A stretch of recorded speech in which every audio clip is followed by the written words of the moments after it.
President Kolinda Grabar-Kitarović has temporarily moved her office to Vukovar. This morning she paid respects to all the Homeland War dead in front of the Cross Monument.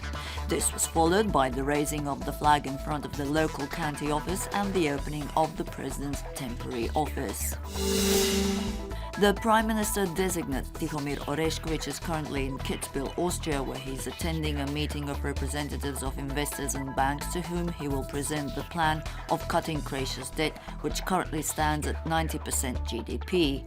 During the morning, Orešković spoke to some 20 international investors who are the largest financiers of Croatia's debt. The last session of the outgoing government was held today. A 2,200-page report on the 4-year work of the government was presented, which is part of the procedure for the handing over of power. During its reign, the SDP-led government had proposed the adoption of some 810 laws, some 277 of them being laws necessary for the harmonization of the legislation with that of the European Union. Next Friday is to see the holding of the first regular session of Parliament.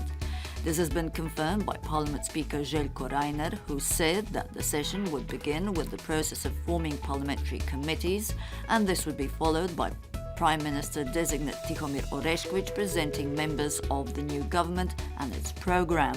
Orešković will also ask of MPs to give the new government a vote of confidence. In other news, a fire broke out at the Slavonski Brod-based Đuro Đaković metalworks this morning at the plant's thermal energy section.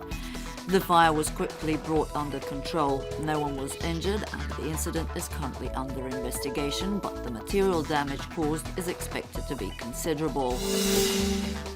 Ljubljana has responded to protest notes sent to Slovenia by the Croatian Foreign Ministry against the placing of razor wire at the border between the two countries.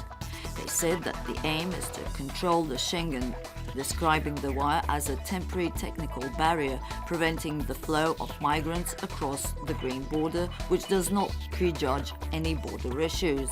However, the Slovene military has been spotted removing sections of the dangerous razor wire in some areas at the border along the Kupa River in Gorski Kotar. It has been announced at a press conference in Rijeka today that the carnival events officially begin in Kvarner on January 17th. This year, the carnival will last just 3 weeks, with several thousand visitors expected to join in the festivities. The International Carnival procession is to take place on February 7th. In sports, the Croatian water polo squad has managed a convincing win against Malta of 22 goals to 2 in the last game of the group phase of the European Championships held in Belgrade. By this win, Croatia has secured a spot in the next stage of competition. And the weather, cloud gathering in the afternoon, bringing rain by the evening along the seaside. Croatia's northern and eastern sections may remain dry until midnight. Snow expected at high elevations at first and will spread to other areas in the course of the night. Southeasterly winds gaining strength along the coast, southwesterly winds picking up in the north with gale force gusts expected. Sea possibly choppy in places. Remaining relatively warm, although somewhat chillier than on Wednesday. Top inland temperatures between 5 and 10 degrees up to 14 along the coast.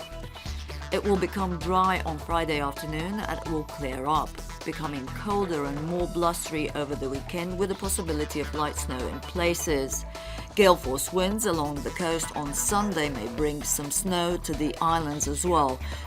Sea calming down and it will be prevalently dry on Sunday as well as mostly dry on Friday afternoon. However, there still may be some thundery showers in the morning and some storms in places.